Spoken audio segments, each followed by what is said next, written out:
The dry wind swept across the barren plains of the planet Zorath. Dust danced in the orange sky, swirling like ghosts. In this harsh, empty world, life was a struggle every day.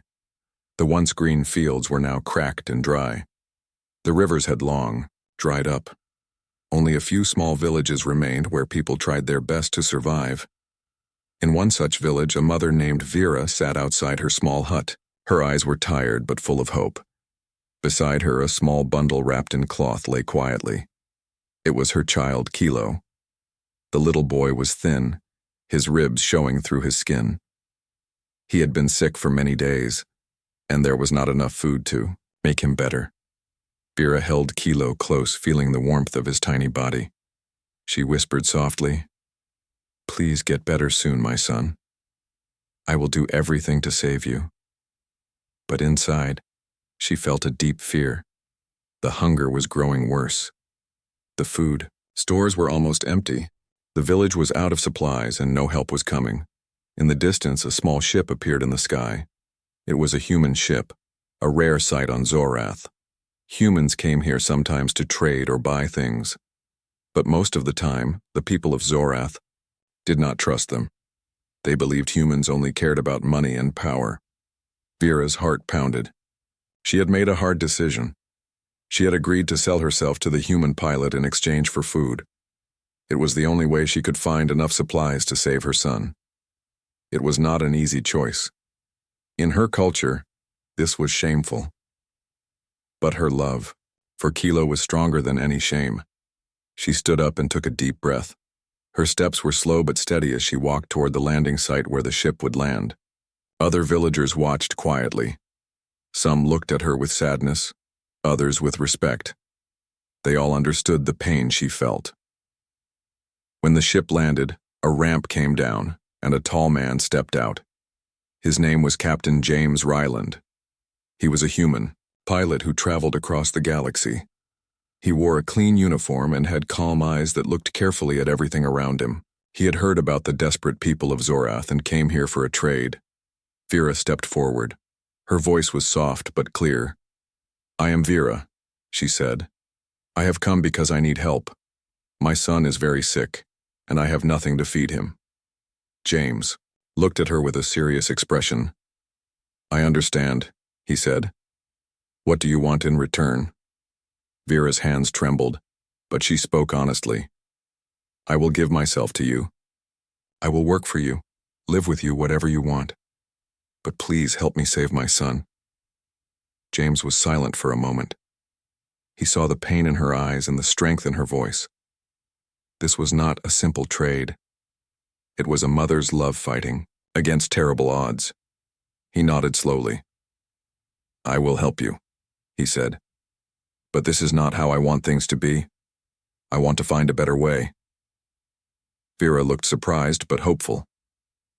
"How can there be a better way?" she asked. James smiled, gently. "Let's start by getting your son food and medicine.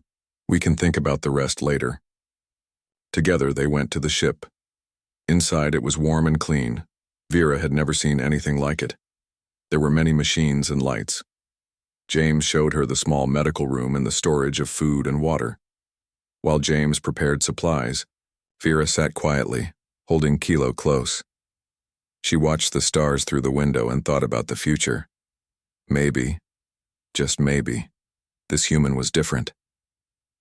The ship took off from the dusty ground, leaving the village behind. Vera felt a mix of fear and hope.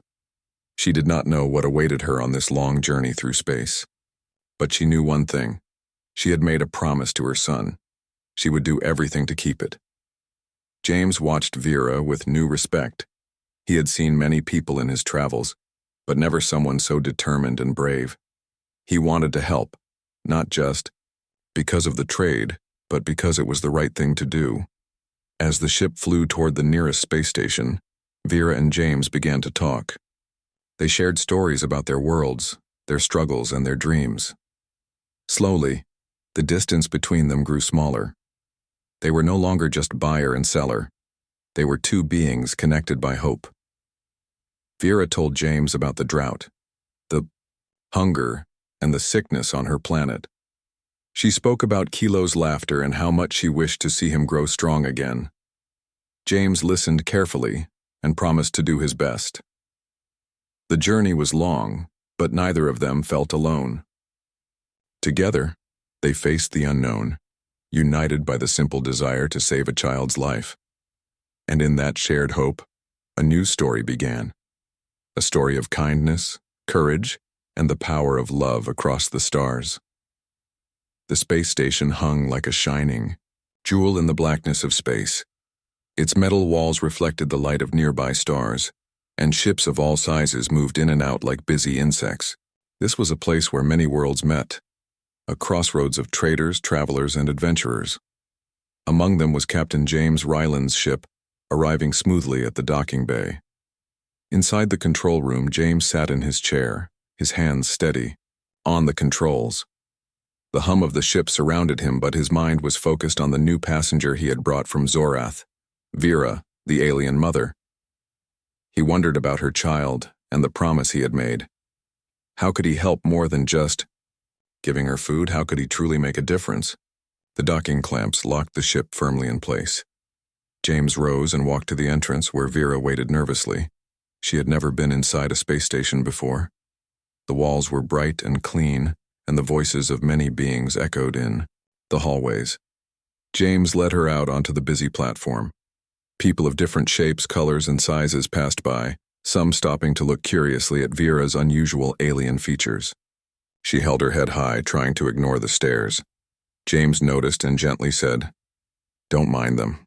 Here, everyone is different. It is normal." Vera nodded but still felt unsure. This world was so different from her home. On Zorath, people looked similar, shared the same language, and understood each other deeply. Here, everything was strange and loud. James guided her to a small private room where she could rest. "We will get help for your son," he promised. "There are doctors here who can send supplies quickly. You won't have to worry anymore." Vera felt a small wave of relief. "Thank you, Captain James," she said softly. "You have already done so much." James smiled. "It is only the beginning. I want to learn more about your world. Maybe there is a way to help more people like you." As Vera settled into the room, James contacted a doctor who specialized in alien species. The doctor's name was Lena. She was known for her kindness and skill. When she arrived, she greeted Vera warmly and began asking questions about Kilo's condition. Vera explained everything she knew: the sickness, the lack of food, and the harsh conditions on Zorath. Lena listened carefully and then prepared special medicines and nutrient packs designed to help Kilo recover. "This medicine should help your son gain strength," Lena said kindly. "We will send it to your planet as soon as possible." Vera's eyes filled with tears. "Thank you," she whispered. "You don't know how much this means to me." James watched quietly, feeling a deep respect for both women. Here was the proof that kindness could cross any distance, any difference. While Vera rested and the preparations for sending help continued, James returned to his ship to finish some work. As he reviewed his cargo and supplies, he thought about the bigger picture. Zorath was just one planet among many suffering in the galaxy. Could one person, or one ship, really change so much? His thoughts were interrupted by a message on his communicator. It was from the space station's council, a group that managed trade and aid between worlds. They wanted to meet him. James accepted the invitation and made his way to the council chambers. The room was large, filled with beings from many planets, each wearing badges that showed their ranks. The head of the council, a tall figure with shimmering blue skin, spoke first. "Captain Ryland, we have heard about your recent arrival from Zorath. The situation there is severe, and many lives are at risk." James nodded. "I brought one of the villagers here to receive help, but we need more than just medicine. They need food, water, and long-term support." The council members exchanged glances.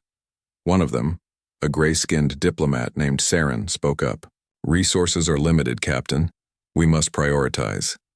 How many people live on Zorath?" James replied. About 5,000, spread across small villages. Most are struggling with hunger and sickness. There was a long silence.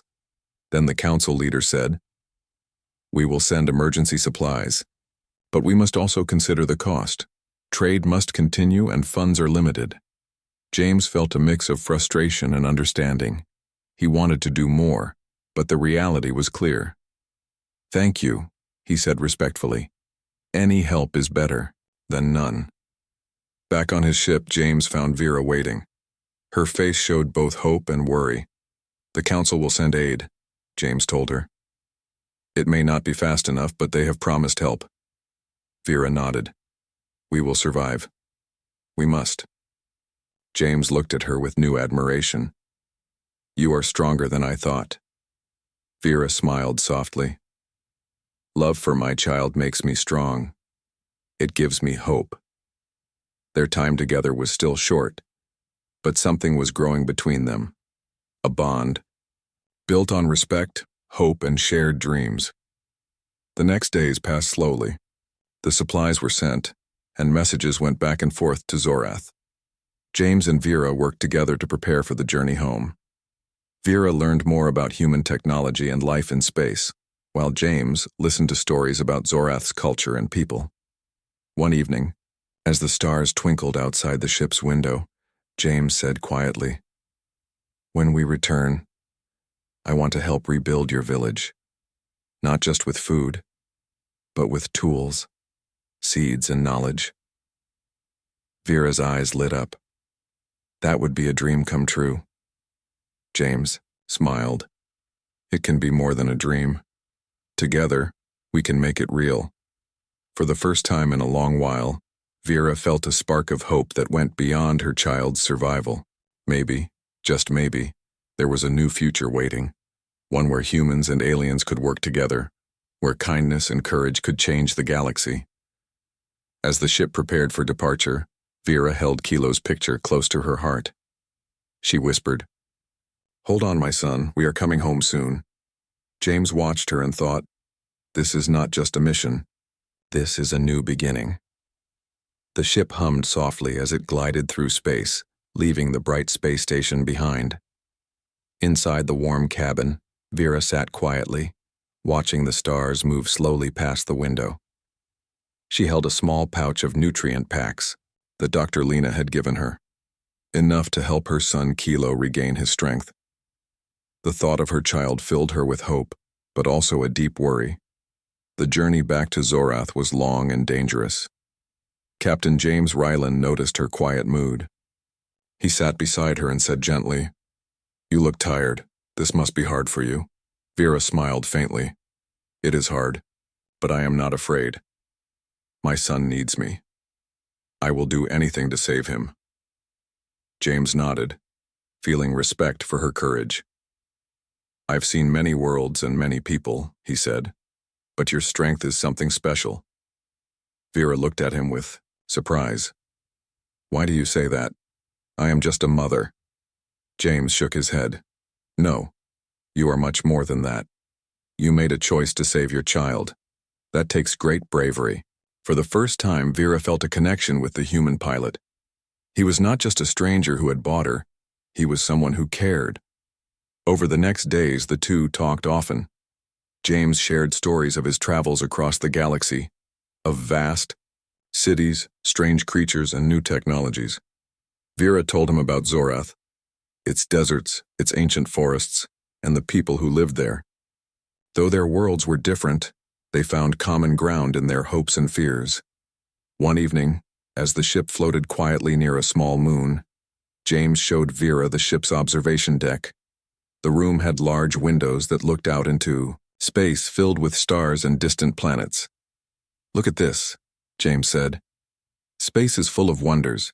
Sometimes it feels lonely, but it also reminds me how small we all are, and how important it is to care for each other." Vera stood close to the window, her eyes shining. "Back home, we say the stars are the eyes of our ancestors watching over us. Maybe they see you too." James smiled softly. "Maybe they do." As they talked, Vera began to open up about her life before the famine. She spoke of her village festivals, the songs sung by children and the stories told by the elders. James listened carefully, realizing how much culture and history she carried with her. One day, while James was repairing a broken panel on the ship, Vera noticed his hands, rough and strong from years of work. She realized that beneath the common serious pilot was someone who worked hard and cared deeply. She asked quietly, "Captain, why do you help me?" "You did not have to." James paused, thinking. "I have seen too much suffering to ignore it. When I saw you and heard your story, I knew I could help. And I want to believe that humanity can be better than its worst mistakes." Vera smiled, touched by his words. "You give me hope." James looked at her seriously. "And you give me hope too. You remind me why I keep going." Their friendship grew stronger, built on trust and kindness. James no longer saw Vera as a trade or a task to complete. She was a person, a mother fighting for her child's future. One afternoon, the ship passed through a colorful nebula, a cloud of gas and dust that glowed with pink and purple light. The sight was breathtaking. Vera gasped in wonder. "Is beautiful," she whispered.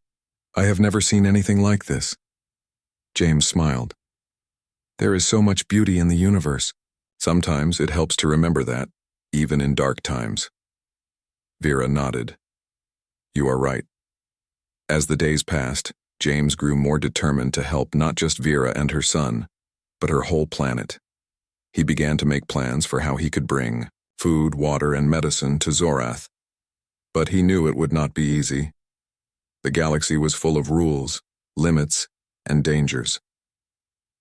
One night, as Vera prepared her meals from the nutrient packs, she noticed James watching her with a thoughtful expression. "Captain," she said, "do you think my people will really survive? Will there be a future for us?" James looked out the window at the stars. "I believe there will be. We just have to work for it." Vera reached out and took his hand, surprising both of them. "Thank you, James. For everything." James squeezed her hand gently. "You are not alone anymore." That night, as the ship moved steadily through the darkness, a quiet peace settled between them. Two very different lives had crossed paths, brought together by love and hope. And that was a powerful thing. The journey was far from over. But Vera knew she was no longer just a desperate mother.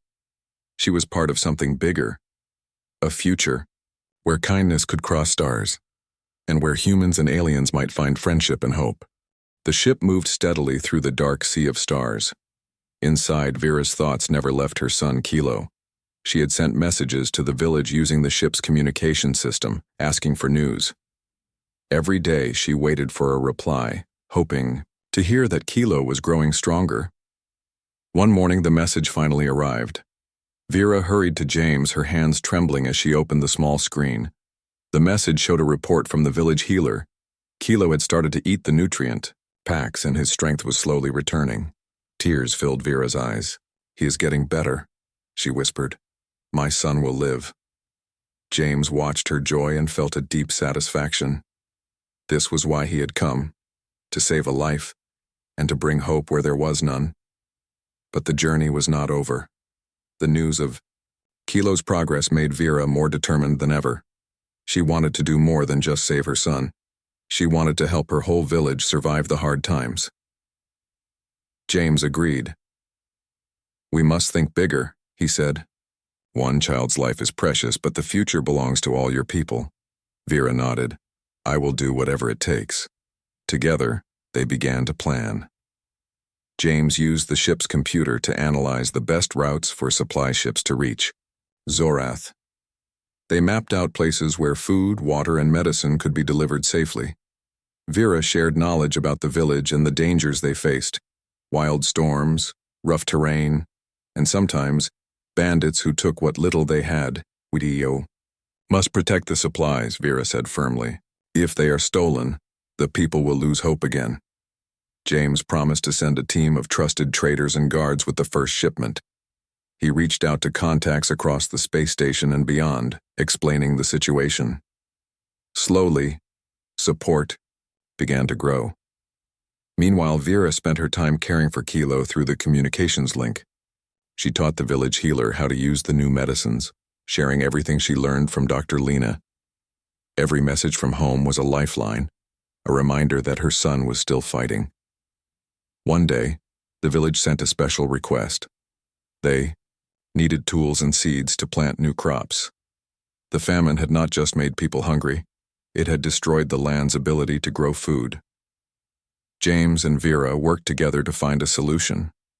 They located a ship carrying farming supplies and arranged for it to be redirected to Zorath. They even contacted scientists who studied alien plants, hoping to find seeds that could grow in the dry soil.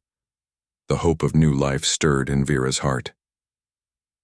"If the land can heal, so can the people," she said quietly. James smiled. "That is the spirit that will bring change."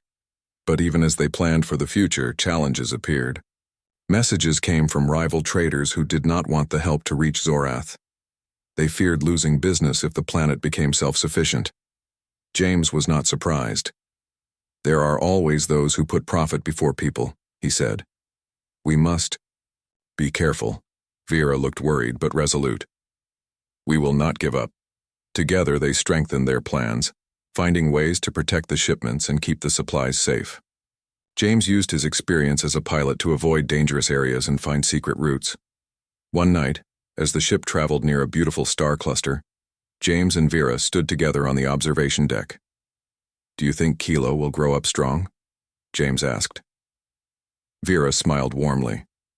"He will, and one day he will tell stories about how his mother and a kind human pilot helped save his world." James looked at her with admiration. "I want to be part of that story." Vera reached out and touched his hand. "You already are." Their journey had brought them together in ways neither expected. From a desperate bargain to a hopeful alliance, their story was one of courage, trust, and love. As the ship neared Zorath, Vera felt a deep calm inside. The future was still uncertain, but she knew one thing for sure. She was not alone. With James by her side and the hope of her people in her heart, she was ready to face whatever came next. The ship slowly approached the planet Zorath.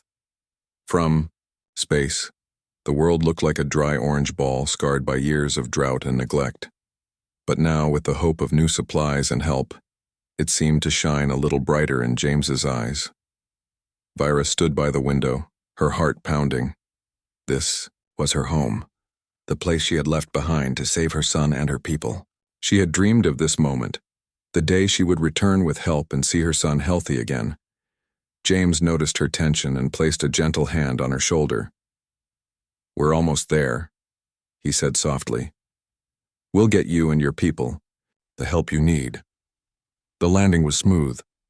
As the ship touched down on the dusty ground, villagers gathered around, their faces a mix of hope and worry. Many had heard about Vera's journey and waited anxiously for news. Vera stepped out of the ship, carrying the supplies carefully. The village healer and other helpers rushed to meet her, eager to see the medicine and food. Kilo was brought forward, weak but alive. When he saw his mother, his eyes lit up with joy. Vera rushed to hold him close, tears streaming down her face. The crowd watched in silence, moved by the reunion. James stood nearby, smiling. He had never seen such pure love and relief. It reminded him why he had made the journey. Over the next days, the supplies were shared carefully among the villagers. The nutrient packs and medicines helped many sick people. The seeds and tools brought new hope to the farmers. Slowly, the land began to show signs of life. Vera worked side by side with her people, teaching what she had learned from the space station and James. She helped organize the village to protect the supplies and plan for the future. James stayed to help as well. He taught the villagers how to use the new technology and shared stories of the stars beyond Zorath. The people listened eagerly, their spirits lifting with every word, but not everything was easy. Some villagers were afraid. They worried that relying on outsiders could bring trouble. Others remembered the hard times and found it difficult to trust again. Vera understood their fears. She stood before the village one evening, and spoke from her heart. We have been through darkness, but now the light is returning. We are strong together. With hope, courage, and care, we can build a new future. The crowd listened, their faces softening. James added, "This is just the beginning. We will face challenges, but we will face them as one." The village slowly began to heal. Children laughed and played again. Fields were planted and water was carefully saved. The promise of a better life grew stronger every day. One afternoon, Vera took James to a quiet place on the edge of the village. They looked out over the fields where new crops were growing. "This land will live again," Vera said softly, "and so will we." James smiled, feeling the truth in her words. "I want to stay and help," he said. "Not just as a pilot, but as a friend." Vera looked at him with warmth. "I would like that." Their bond had grown deeper than either expected. From a chance meeting in desperation, they had built trust, respect, and perhaps something more. As the sun set over Zorath, painting the sky in shades of red and gold, Vera felt hope in her heart, like never before. The road ahead would be long and hard, but she was ready. With James by her side and her son growing stronger every day, she believed that love and kindness could change even the driest desert into a place where life could bloom. The village of Zorath was changing. The once dry and lifeless fields began to show patches of green. Children ran freely, their laughter filling the air. The villagers worked together, planting seeds, fixing homes, and sharing what little they had.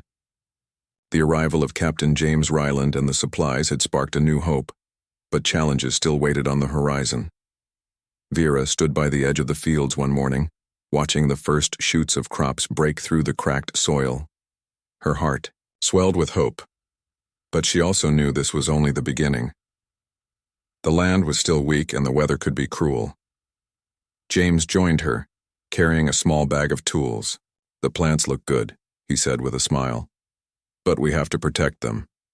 Vera nodded. "The wild storms can destroy everything. We must build shelters and find water." Together, they began planning ways to store water during the dry season. They worked with the villagers to dig small reservoirs and create wind barriers to protect the young plants. Every day was filled with hard work, but the people's spirit was strong. One afternoon, a group of traders arrived. They came with carts full of goods, food, clothes, and tools. Some villagers welcomed them eagerly, hoping for new trade and opportunities. But others were cautious. Vera met the leader of the traders, a tall man with a serious face. He introduced himself as Caden. "I have heard about your village's needs," he said. "I can bring you more supplies, but it will cost." James stepped forward. "We are here to help, not to make profit from suffering." Caden's eyes narrowed. "Trade is the way of the galaxy, Captain. Without trade, no one survives." Vera sensed tension growing. She spoke calmly. "We want to build a future for our people, not one of debt and fear. Can we find a way to work together?" The traders agreed to help, but with conditions. They would bring supplies regularly if the village could offer something in return: craft goods, minerals, or services. Vera and James understood that trade was necessary, but they wanted to make sure it was fair and that their people would not fall into trouble again.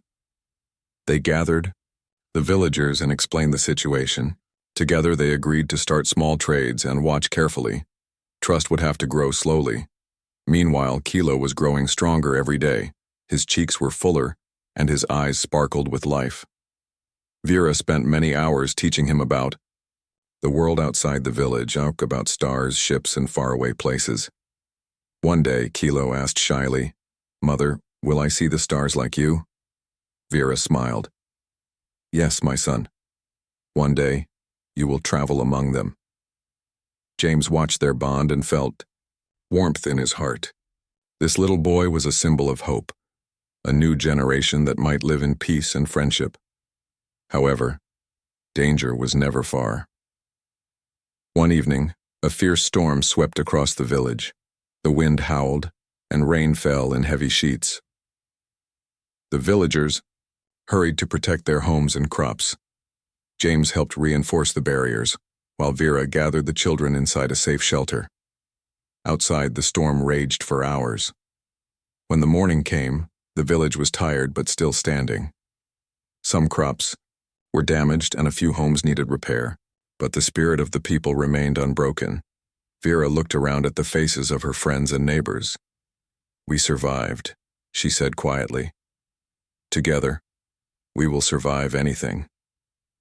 James nodded. "This is just one test. There will be more. But we are ready." Days passed, and the village grew stronger. The traders continued to bring supplies, and the farmers worked the land.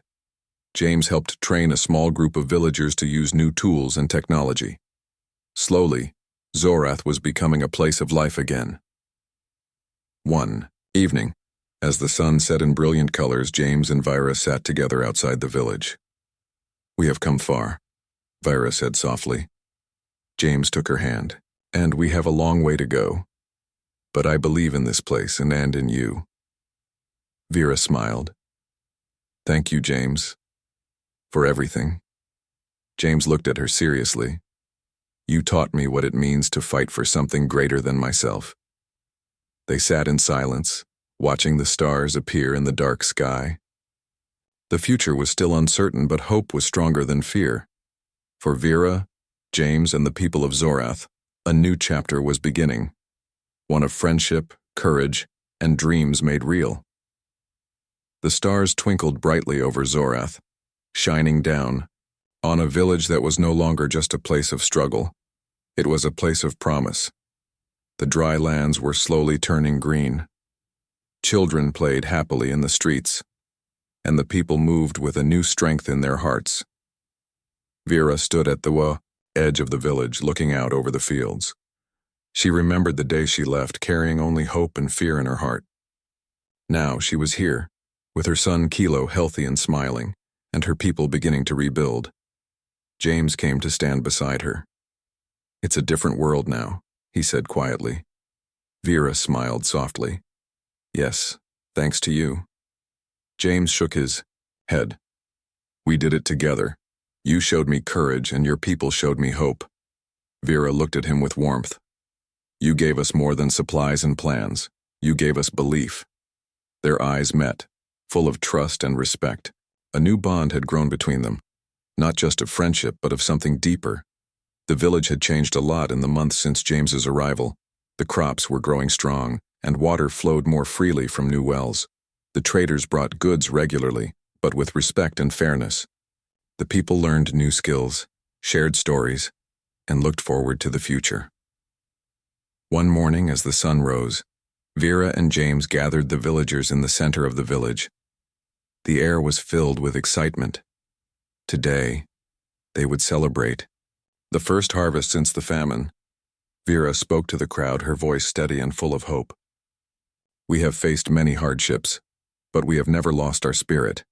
Today we celebrate life, the life we fought to save, and the future we will build together."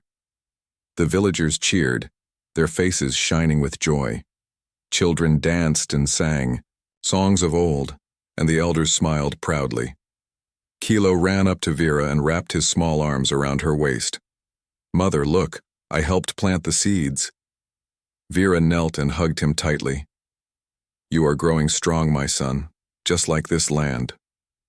James watched the happy scene and felt a deep peace. He thought about the lonely stars he had flown past and realized that he had found something far more precious. A home, a family, and a cause worth fighting for. Later that day, as the celebrations quieted, James and Vera stood alone under the stars. "Do you think the galaxy will be ready to accept us?" Vera asked softly. James smiled. "The galaxy is big and full of many worlds. Some are kind, some are not. But if we keep showing kindness and hope, I believe more doors will open." Vera nodded. "Then we must keep moving forward." James looked at her with a gentle smile. "And I will be with you every step of the way." Their hands found each other, fingers weaving together like the future they dreamed of. As the night deepened, the village of Zorath rested under a sky full of stars, a sky that had once seemed so distant and cold. Now it felt like a promise, or no, Vera James and all the people who called this planet home. The story was no longer one of despair. It was a story of hope, of love, and of the power to change the stars themselves. Because when a mother fights for her child, when a stranger chooses kindness over fear, and when people come together with courage, even the darkest night can give way to a bright new dawn.